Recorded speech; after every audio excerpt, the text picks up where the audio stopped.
रामकृष्ण हरी सर्वांना. आज आपण दिवस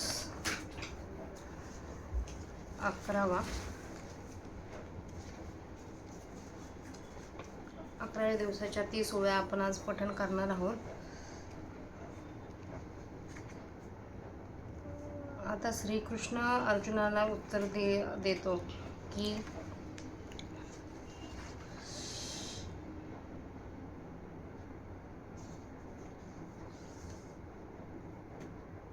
अर्जुना,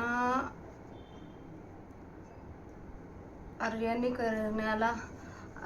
करण्याला अयोग्य, स्वर्गप्राप्तीला विघ्न करणारा आणि असलेली कीर्ती घालवणारा हा हीनपणा तुझ्या मनात आता कुठून आला, असा त्यांचा प्रश्न अर्जुनाला होता.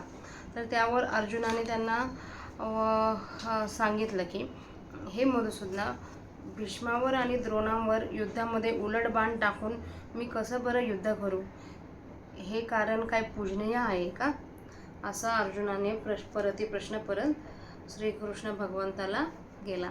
आता त्या पुढच्या ओव्या आता मी वाचते.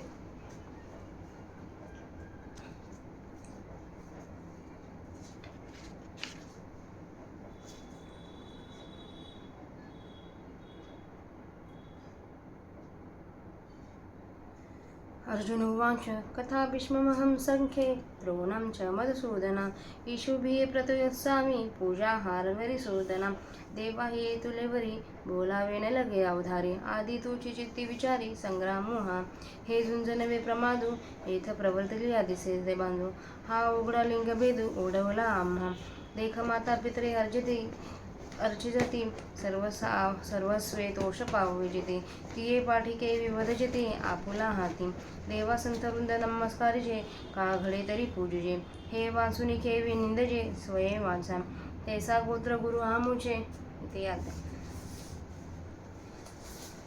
हे पूजनीय आम्हा नियमांचे मज बहुत भीष्म द्रोणांचे वर्तत असे ज्या लागे मने विरू आम्ही स्वप्नीही न शंको धरू तया प्रत्यक्ष केवी धरू घातो देवी वर्षळ हे जी आले जेथ येथ आगवेसे हिची काय झाले जे यांची मधी अभ्यासिले मिरविजे आम्ही मी पार्थो द्रोणाचा केला येणे धनुर्वद मज दिधला तेने उपकार काय आभारेला वदित याते जेथेची या कृपा लाभिजे वरू तेथेशी मन व्यभिचारू तरी काय मी भस्मा सरू अर्जुन म्हणे गुरुन हत्वा हि महानुभव श्रेयं भक्तो भक्षमीपहा लोके हत्वार्थ कामस्तु गुरु निहेव भुजिय भोगान रुधिर प्रदिग्धान देवा समुद्र गंभीरा ऐकजे बरतो हि हाचे देखिजे परिशोभूमणी नेनिजे द्रोणाची हे अपार जय गगन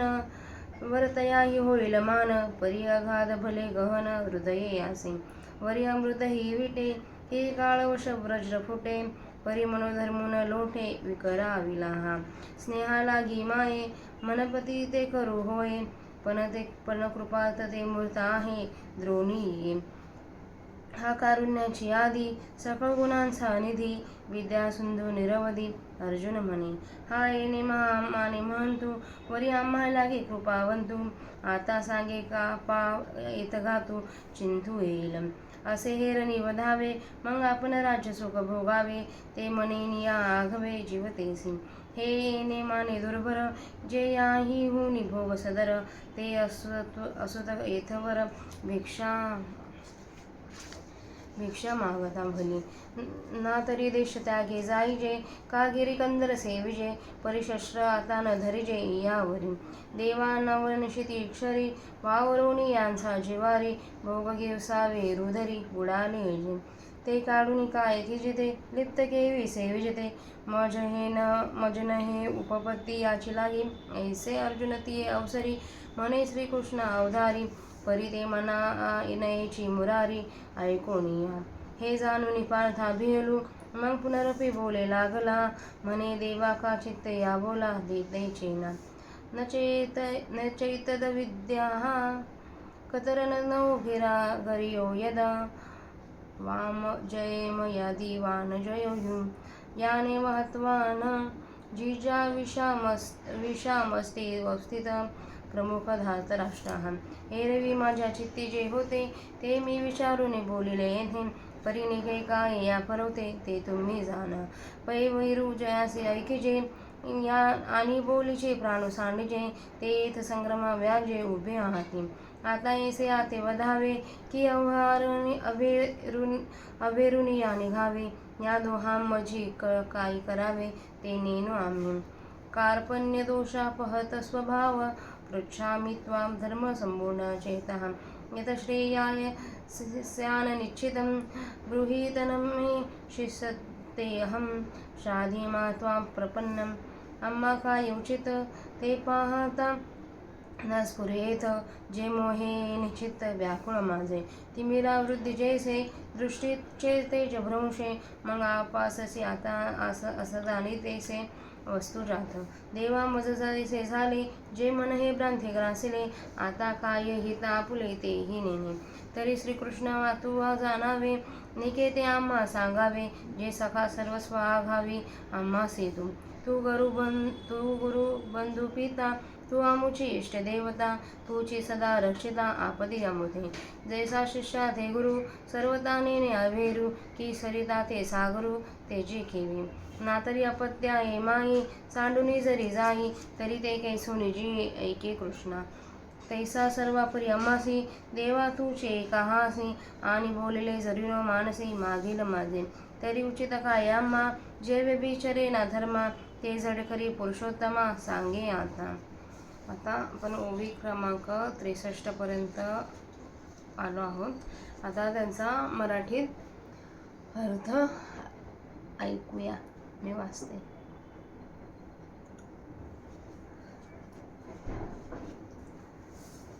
अर्जुन म्हणाला हे मधुसूदना भीष्मांवर आणि द्रोणावर युद्धामध्ये उलट बाण टाकून मी कसे बरे युद्ध करू हे शत्रुनाशका कारण ते पूजनीय आहेत देवा ऐक इतके बोलण्याचे काही कारण नाही आधी तू चित्तात विचार कर हे युद्ध आहे का हे युद्ध नव्हे हा मोठा अपराध आहे हा करण्यात दोष दिसत आहे हे उघड थोरांच्या उच्छेदांचे कृत्य आमच्यावर येऊन पडले आहे पहा आईबापाची सेवा करावी सर्व प्रकारे त्यास संतोषावे आणि पुढे आपल्याच हाताने त्यांचा वध कसा बरे करावा देवा संत समुदायाला वंदन करावे अथवा घडले तर त्यांचे पूजन करावे पण हे टाकून आपणच वाचेने त्यांची निंदा कशी करावी त्याप्रमाणे आमचे भाऊबंद व गुरु आम्हाला सदैव पूज्य आहेत भीष्म व द्रोण यांचा तर मी किती ऋणी आहे ज्यांच्याविषयी मनाने वैर आम्हाला स्वप्नातही धरता यावयाचा नाही त्यांचा देवा आम्ही प्रत्यक्ष घात कसा बरे करावा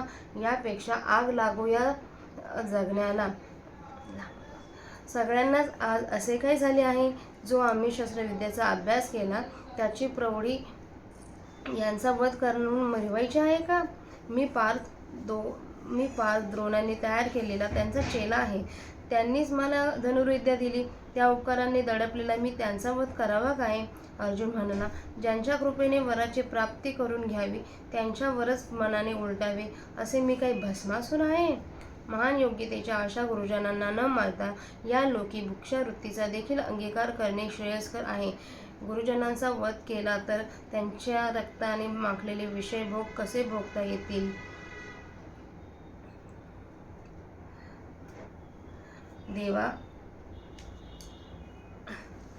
देवा समुद्र गंभीर आहे असे ऐकतो तथापि तोही तसा बरोबरच आहे असे दिसते परंतु या द्रोणाचार्यांच्या मनाला क्षोभ कसा तो ठाऊकच नाही हे आकाश अमर्याद आहे खरे पण एखाद्या वेळी त्यांचे मोजमाप होईल पण त्याचे हृदय अत्यंत गहन व खोल आहे त्याचा ठाव लागायचा नाही एक वेळ अमृतही भेटेल किंवा कालवशात वज्र भंगेल पण यांच्या मनात विकार उत्पन्न करण्याचा कसाही प्रयत्न जरी केला तरी यांचे मन आपला अविकारी धर्म सोडणार नाही ममता आईनेच करावी असे म्हणतात ते खरे आहे परंतु या द्रोणाचार्यांच्या ठिकाणी ममता ही मूर्तिमंत आहे अर्जुन म्हणाला हे दयेचे माहेर घर सर्व गुणांचे भांडार विद्येचा अमर्याद सागर आहे इतके हे मोठे आहेत शिवाय आमच्यावर यांची कृपा आहे अशा स्थितीत यांच्या घाताची कल्पना तरी मनात आणता येईल का सांग युद्धात मारावे आणि मग आपण राज्यसुखाचा उपभोग घ्यावा, ही गोष्ट अंतःकरणापासून मनात सुद्धा येत नाही. द्रोणाचार्यांसारख्यास मारावे तेव्हा आपण राज्यसुख भोगावे, अशा प्रकारे राज्यसुख भोगणे हे दुर्घट आहे. आता राज्यसुख भोगणेच काय, पण याहूनही अधिक श्रेष्ठ इंद्रपदाधिक भोग मिळाले तरी आम्हाला ते द्रोणाचार्यांसारख्याची हत्या करून नकोत. यापेक्षा भीक मागितलेली बरी, अथवा देशत्याग करून जावे किंवा गिरिकंदराचा आश्रय करावा, पण त्यांच्यावर आता शस्त्र धरू नये. देवा, नवीन धार लावलेल्या बाणांनी यांच्या धर्मस्थानावर प्रहार करून त्यांच्या रक्तात बुडालेले जे भोग कवटाळावयाचे ते मिळवून तरी काय करायचे आहेत? रक्ताने भरलेल्या त्या भोगांचे सेवन तरी कसे करावे, याचकरिता तुझा युक्तिवाद मला पसंत नाही. त्यावेळी कृष्णा ऐक, असे अर्जुन म्हणाला. परंतु ते ऐकूनही कृष्णाच्या मनाला ते पटले नाही. हे जाणून अर्जुन कचरला. मग पुन्हा बोलू लागला. तो म्हणाला, देवा, या माझ्या बोलण्याकडे का बरे लक्ष देत नाही? अर्जुन श्रीकृष्णाला म्हणतो असा की युद्धामध्ये, म्हणजे ह्या युद्धामध्ये आम्हाला जय मिळेल का की आम्हाला जिंकतील? दोहांपैकी आम्हाला कोणते श्रेयस्कर आहे हे समजत नाही. ज्यांना मारून जगण्याची आमची इच्छा नाही ते कौरव लढाई करता समोर उभे राहिले आहेत. बाकी माझ्या मनात जे होते ते मी इथे स्पष्ट करून बोललो. परंतु यांच्यापेक्षा चांगले काय ते तुम्हासच ठाऊक. पण ज्यांच्याशी वाकडेपणा करण्याची गोष्ट ऐकल्याबरोबर आम्ही प्राण सोडावे, ते येथे युद्धाच्या निमित्ताने उभे आहेत. आता अशांचा वध करावा किंवा यांना सोडून येथून निघून जावे, या दोहांपैकी काय करावे ते आम्हाला समजत नाही. मोहरूपी दोषाने स्वाभाविक वृत्ती नष्ट झालेला व धर्मसंबंधाने चित्त मोहित झालेला मी तुला विचारित आहे. जे खरोखरी श्रेयस्कर असेल ते मला सांग. मी तुझा शिष्य आहे. तुला शरण आलेल्या मला उपदेश कर. आम्हाला काय करणे उचित आहे हे यावेळी विचार करून पाहिले तरी सुचत नाही. कारण या मोहामुळे माझे चित्त व्याकुळ झाले आहे. डोळ्यांसमोर सारा आला म्हणजे दृष्टीचा तेज लोटतो. मग जवळ असलेली कोणतीही वस्तू दिसत नाहीशी होते. तेव्हा तसे मला झाले आहे, कारण माझे मन भ्रांतीने गाजले आहे. आता आपले हित कशात आहे हेही मला समजत नाही.